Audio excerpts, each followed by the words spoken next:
What if the best leadership advice you were told was only half true? Some people tell you that you need to lead with authority. Other people tell you that you need to lead with humility.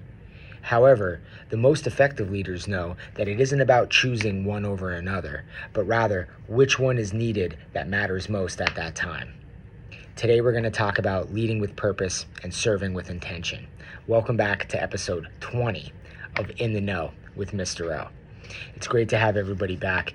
There's always this discussions of theories about what is the most effective leadership style. Is it servant leadership? Is it traditional leadership? And like everything, and I think you're starting to realize some themes here on this podcast, balance is the best thing that is needed.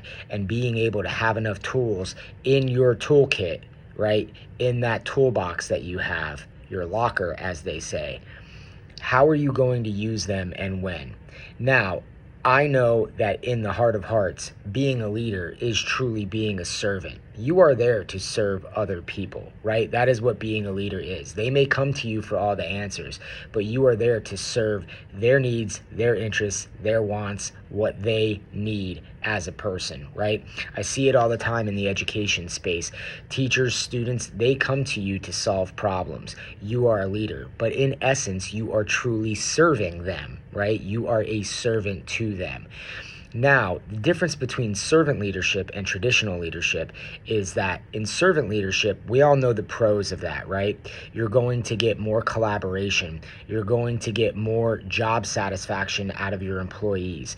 You're going to get more communication. You're going to get more effective wellness out of the people that you're dealing with. And overall, I think that really true leaders deal with more of a servant leadership style, right? You're in essence giving up your power a little bit. You're kind of spreading the wealth. But I think that, in my case, if I have a team of teacher leaders that I know that are competent, that have more specific content area knowledge in different subjects, that they may be able to lead their team in that content area in a better way, right? And if I empower them with that quote unquote power, right, or with the ability to kind of take the lead after discussing an idea with me, then that allows them to maintain their autonomy, right, and feel better about the creation of that idea.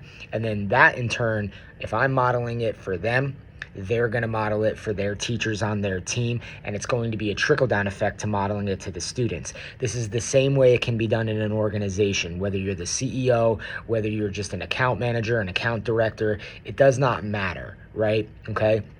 The cons of the servant leadership are sometimes results may fail, right? You may not be as results driven. Sometimes you may be too focused on the wellness, which in today's day and age, I don't necessarily think is a bad thing, but that is something that could happen, right? And sometimes you may need more of a traditional style of leadership where you know in your heart of hearts, based on past experience, that an idea will not be a good one. And you need to be more direct and more curt, right? Or candid with what you want to see out of the situation, right? And there are still ways to be a servant and kind of be collaborative within that space.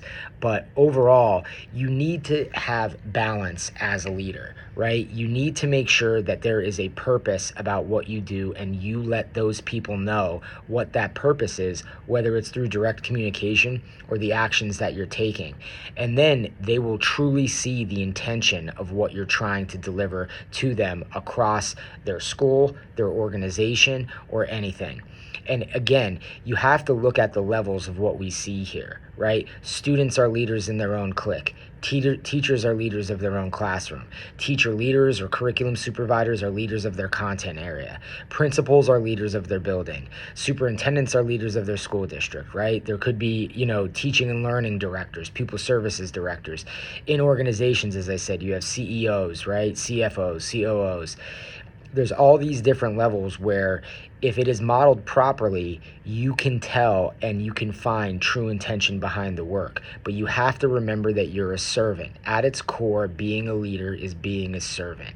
And having true balance is what will make your corporation, your school district, your school have better results, because the people that are working for you will believe in you. They will see your intention, and they will understand what matters most, and they will feel most important here, they will feel valued by you as the leader and understand that you have their best intentions in mind. So please don't ever forget, a leader is a servant. No matter if you agree or disagree, at its core element, you are serving others. And you need to make sure that you understand that when you get into any leadership role. They will come to you asking questions, trying to get their problem solved. But remember, they want a piece in solving that problem. They just come to you to get direction. And you're a leader for a reason. You're in one of the top spots for a reason, because people believe in you and they see you. And sometimes that's an intrinsic value that you don't even know exists in yourself, but other people see it in you. And after enough of those experiences, you can kind of tell yourself, hey, I need to do this. So I highly recommend looking at some literature about servant leadership. Don't take it totally at face value, but you need to understand, when do I use this? What situations do I use this in, and how could it be most effective? And as always, please feel free to reach out to me and my contact information. I'm always here to help you as a person become a better leader, better teacher, better educator, better leader overall in any organization. It's about people and people dynamics, and that is one of my strengths, is people dynamics and human dichotomy and relationship. So I really appreciate it. Thanks for tuning in for another episode of In the Know with Mr. O. Serve with purpose, lead with intention. Peace, everybody.